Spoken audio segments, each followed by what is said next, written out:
লালনকে নিয়ে গান গাওয়া শিল্পের হক নেই।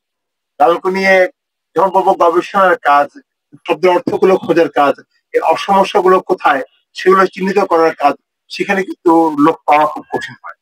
আর একটা কথা খুব বলা খুব বাদ গেছে, আমাদের লালন চর্চার সবচেয়ে বড় ক্ষতিটি করেছে লালন একাডেমি নামক এই প্রতিষ্ঠানটি। কারণ এই আখ্যানে লালন ফকির তার ভক্ত দুদ্দুসাকে দিয়ে গেছিলেন, ভক্ত মনিরুদ্দিন পণ্ডিতকে, তারপরে তার উত্তরাধিকারী হিসেবে লালনের সাধারণ সঙ্গিনীকে দিয়ে গেছিলেন বিশাখাকে। বিশাখার তিরোধানের পর এই আশ্রম পরিচালনার জন্য তিনি দায়িত্ব দিয়েছিলেন সেই ঝিনাইদহ জেলার বিখ্যাত সম্ভ্রান্ত জমিদার ফ্যামিলির সেই সময়কার গ্রাজুয়েট বিএ পাস করা মনিরুদ্দিন পণ্ডিতকে। সেই মনিরুদ্দিন পণ্ডিতকে এই আখড়া থেকে বের করে দেয় লালনের তথাকথিত ভক্তরা, এবং সেখানে পরে পাকিস্তান সরকার এসে এখানে এই সাধুদের জায়গাটা পুরো বেদখল করে ফেলে। এখন আপনি ভারতে যান, খাজা গরিব নওয়াজের রাজা ভারত সরকার কখনো নেতৃত্ব করে না, মানে কাওয়ালিকে গাইবে, বক্তৃতাকে করবে, এটা নিয়ে কোনো বিতর্ক নেই। সেখানে প্রধানমন্ত্রী হিসেবে ইন্দিরা গান্ধীও যান, তিনি যেমন, নরেন্দ্র মোদীও যান, তিনিও তেমন। পাকিস্তানে যাবেন, এরা খুব খারাপ পাকিস্তানিরা, আমরা এদের ভিতরে অনেক স্বাধীন হয়েছি, কিন্তু পাকিস্তানের পাঞ্জাবের পাকপাতানে শেখ ফরিদের সমাধিতে কোন সামরিক শাসক, কোন দুষ্ট সরকার কখনো এই সুফিদের প্রোগ্রামে লাঠি ঘোরায় না। কিন্তু বাংলাদেশে একমাত্র জায়গা যেখানে লালন ধামের উপরে ডিসি, টিএনও, থানার কর্মকর্তারা এসে লাঠি ঘোরায়, সাধুদেরকে শাসিয়ে বেড়ায়, তাদের মতো করে এটাকে এমন একটা অরাজক জায়গায় নিয়ে গেছে। তো সাধুদের স্বাধীনতা এই প্রসঙ্গটি চর্চায় এটি আসা খুব দরকার ছিল, এটি মিসিং পয়েন্ট। আমি সভাপতি হিসেবে অন্যদের কথাগুলো বলা উচিত। তো জাহাজুল কবির লিটন, অধ্যাপক বিশাল কবি কাজী নজরুল ইসলাম বিশ্ববিদ্যালয় এবং খুবই ভাবের মানুষ, আমার পাঠক, অনুরাগী এবং আমাদের বড় প্রজন্মের শিক্ষক মানুষ, তার আলোচনা এবং পরিবেশনের মধ্য দিয়ে তিনি ওই কথাগুলোকে রিফ্লেক্ট করেছেন।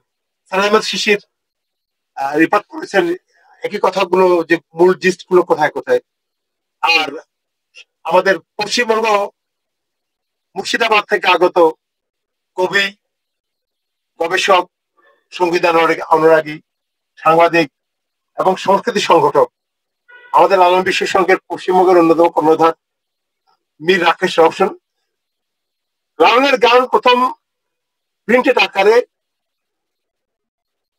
টাঙ্গাল হরিনাথ করেছেন, ঠিক আছে, এরপর অনেকে করেছেন, এটা হাইট হয়ে গেছে, কারণ তারা খুব প্রমিনেন্ট ছিলেন না, ছেপেছেন, অদূরে শেষ, এটাকে খুব গুরুত্ব দেয়নি। কিন্তু রবীন্দ্রনাথ ঠাকুর একবার দুবার নয়, কয়েকবার, এবং সেটা বাংলার বাইরে গিয়ে, ইউরোপে, লন্ডনে, ম্যানচেস্টারে গিয়ে যখন এই নিরক্ষরদের কথা, নিরক্ষর শব্দটি, নিরক্ষর শব্দটি খুব খারাপ, অক্ষর শব্দ কথা হচ্ছে অক্ষয়, নিরক্ষর মানে যার কোনো অস্তিত্বগত কোনো সত্তায় থাকে না, কিন্তু শব্দটি খুব বিতর্কিত। নবীজিকে নিরক্ষর বলা হয়, কিন্তু নবীজির স্বাক্ষর করা আংটি ছিল, যেটিতে রোমান রাজাকে চিঠি লিখেছিল। লালন ফকিরের স্বাক্ষর করা কুমির দলিল আছে আমাদের প্রদর্শনী দেখবেন। তো আসলে এগুলো হচ্ছে আমাদের তথাকথিত শহুরে শিক্ষিত মানুষ, যারা গ্রামের মানুষকে, কৃষকদেরকে বা যারা অন্তর্মুখী তাদেরকে মনে করো কিছু জানে না, আমি সবই জানি, হ্যাঁ, এরকম নাক পোচা আমাদের হীনমন্যতার প্রকাশক এই সমস্ত আচরণগুলো দিয়ে আমরা আসলে যত কিছু করতে যাই না কোনো, আমরা যত কিছু লিখি না কেন, আমরা পাঠ্যপুস্তকে লালনকে নাটক করে লালনের কিছু আসে যায় না। আমরা লালনকে পরিচিত করানোর কিছু নেই, কারণ আমার নিজেদের আত্মপরিচয় নেই। যে নিজেকে চেনে না সে আবার লালনকে কি চিনবে? আপনার, আপনাকে আপনি চেনা সেই তো বড় উপাসনা। সাইজি বলছেন আমার তো নিজেকে চিনি না, লালনকে চিনবো কি করে? যে আপনাকে যে চিনেছে কখন সে চিনেছে, এটা মানাফসা মানাফসা মানারফা নাফসাহু কথাটা মনে, এই আত্মানুভূতি একই কথা। তো আমরা নিজেকে চিনি না, আমি নিজেকে চিনি না, আমি আরেকজনকে পরিচিত করিয়ে দিচ্ছি, ব্যাপারটা এরকম হাস্যকর।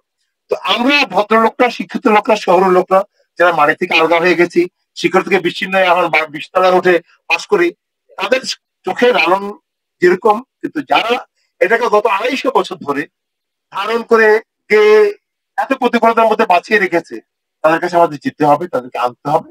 আমাদের এই দ্বন্দ্ব চলবে, ভোট তৈরি থাকবে, কিন্তু মানুষ যে থাকবেন, কে তাকে নিয়ে কি করলো, কে সমাজ মাধ্যমে লালনকে নিয়ে কি করলো, এতে লালনের কিছু আসে যায় না, তা আমাদের নাম খেতেই পারতে পারে।